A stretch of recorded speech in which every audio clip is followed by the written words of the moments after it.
Base metal casting allies क्या है जी? ज़हन में कुछ आ रहा है जी? सर ये नोबल मेटल्स के अलावा जो यूज जी होता है। हाँ, without gold, platinum and palladium, ये चीजें इन जिसमें नहीं होंगी, ये बेस मेटल्स आते हैं। Now ISO has given a specification for these, which is ISO 6871 specification, और इसके अंदर कंपोजिशन, लिमिट्स, रिक्वायरमेंट्स, ये सब कुछ इसको कवर करती है। ठीक है जी।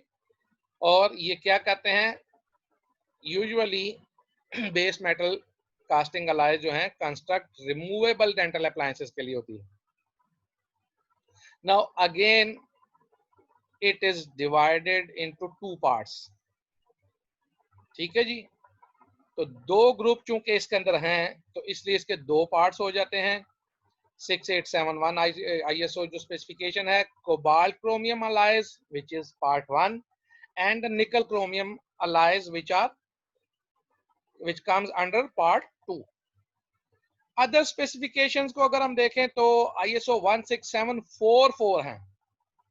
पहली वाली स्पेसिफिकेशन हमारी थी for construction of removable dental restoration और अप्लायंसेस, और दूसरी जो है फिक्स डेंटल रेस्टोरेशन, और इसके अंदर कोई फर्दर डिवीजन नहीं होती। ठीक है जी। और सिर्फ इसकी कंपोजिशन जो है उसके अंदर हैजर्डस लिमिट्स जो है उनको उन्होंने कन्फाइन रखा हुआ।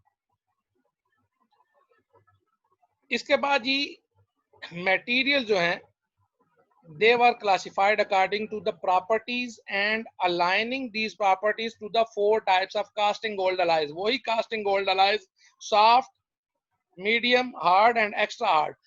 So again these properties are present in these alloys. ठीक है जी। और इनको उन्हीं के साथ अलाइन किया गया है। नाउ कंपोजिशन, अब कंपोजिशन में हमारे पास हमने देखा 2 टाइप्स थी, कोबाल्ट क्रोमियम और nickel chromium. Now the cobalt chromium alloys, इसमें क्या होगा जी, हमारे पास cobalt chromium alloy comes under part 1 standards ISO। Cobalt chromium में cobalt will be the main constituent, chromium not less than 25% and molybdenum not less than 4%, and whole cobalt, nickel and chromium, they must not be less than 85% of the total alloy composition. ठीक है जी, समझ आ गई? Yes yes sir. Sir. चलो, typical composition. अब फिर typical की बात, typical का मतलब ये होता है कि ये टिपिकल का मतलब ये है कि हमने यूजुअली यही होती है टिपिकल, लेकिन इसमें वेरिएशंस हो सकती है। तो टिपिकल आप लोगों ने याद रखनी है, वेरिएशंस आपने याद नहीं रखनी होती। सो ये जिस तरह गोल्ड टिपिकल का, सर ये टिपिकल का मतलब नहीं समझ आया, दोबारा समझाएं सर। बेटा, टिपिकल मतलब जैसे जी सर। यूजुअली जिसको आप कह लेना, अमूमन जी जो सर। हमारे पास जो कंपोजिशन होगी वो यही होगी। उसके अलावा हर सर? एक कंपनी की अलग अलग होगी जी। वो पिछली स्लाइड में मेटाबोलियम था या पता नहीं क्या, वो क्या है? मोलिब्डेनम वो क्या है? वो इस स्लाइड में भी है। बेरिलियम, सिलिकॉन, कार्बन, ये सब कुछ हो सकते हैं। ये थोड़ी थोड़ी सी ट्रेस मेटल्स इनको कह सकते हैं, ये इसमें डाली जाती हैं स्ट्रेंथ के लिए। Okay sir. ठीक है। और दूसरे भी स्ट्रेंथ तो खैर इसकी अपनी काफी होती है, और चीजें भी होती हैं, हम इनको पढ़ लेंगे। खैर, टिपिकल मटेरियल, टिपिकल का मतलब एक टाइप जिसको कह लें कि मतलब टिपिकल से मुराद एक ऐसी चीज जिसको हम प्रेजेंट कर सकें। देखें, अब जैसे अब्दुल्ला है, मोहसिन बादशाह है, मुदस्सिर है और वहाब रियाज है। ठीक है जी, ये चारों अलग अलग ब्रांड नेम है। अब्दुल्ला मोबाइल पकड़ के समुद्र के किनारे खड़ा हुआ है, मोहसिन बादशाह की कोई तस्वीर नहीं है, मुदस्सिर की नहीं है, वहाब जमीन पे बैठा हुआ है। ठीक है ना जी। तो टिपिकल अगर हम इनमें से देना चाहें कि यार ड्रोन भी है सर इसके हाँ साथ। वही ना। तो टिपिकल अगर हम बताना चाहें तो हम कहेंगे ये मोहसिन बाचा और मुदस्सिर इकबाल जो है ना, ये इनका जो प्रोफाइल है ये टिपिकल प्रोफाइल है कि इन पे कोई तस्वीर नहीं। ठीक है जी। वेरिएशंस कहाँ पे आ गई? अब्दुल्ला की और वहाब की। क्लियर हो गई कि उन्होंने तस्वीर दी हुई है, एक ने अच्छी सी दी हुई है, दूसरा बेचारे को घर से बाहर निकाला हुआ है। हाँ बता तब मूवी ली था तस्वीर बदल कमरा तो ये रोहित शर्मा। वेरिएशंस, ठीक है ना। तो इन वेरिएशन को और टिपिकल के अंदर ये फर्क होता है। अब समझ आ गया आपको टिपिकल का? टिपिकल में मोस्टली लोग जो है उन्होंने ब्लैंक वो दिया होता है। क्लियर जी? यस तो सर। टिपिकल में यही है कि टिपिकल में ये 35 to 65% हमारा कोबाल्ट होगा, क्रोमियम 25 to 35% होगा, निकल इतना होगा। तो ये इसकी टिपिकल कंपोजिशन होगी। और little molybdenum traces of or yeah, quantities of elements such as beryllium, silicon and carbon, they can also be present. Now passivation is another phenomena which occurs. Passivation में क्या होता है जी? कोबाल्ट और निकल जो है ना, ये हमारी हार्ड और स्ट्रांग मेटल्स हैं। ठीक है जी। तो इसके अंदर हम क्रोमियम डाल देते हैं। क्रोमियम क्यों डालते हैं? फर्दर हार्डन के लिए। हार्डनेस के लिए, और करोजन। उसके अलावा कोरोजन रेजिस्टेंस देता है। क्योंकि क्रोमियम जो है वो रेडिली रिएक्ट विद क्या? ऑक्सीजन। तो जो ही ये ऑक्सीजन के साथ रिएक्ट करता है तो उसकी क्या होती है? ऑक्साइड बन जाते हैं, क्रोमियम ऑक्साइड बन जाता है। ठीक है जी। तो जिसके जब क्रोमियम ऑक्साइड बन जाता है तो फर्दर रिएक्शन आगे नहीं हो सकता। तो ये एक पैसिव सरफेस लेयर बन जाती है क्रोमियम ऑक्साइड की या क्रोमिक ऑक्साइड की।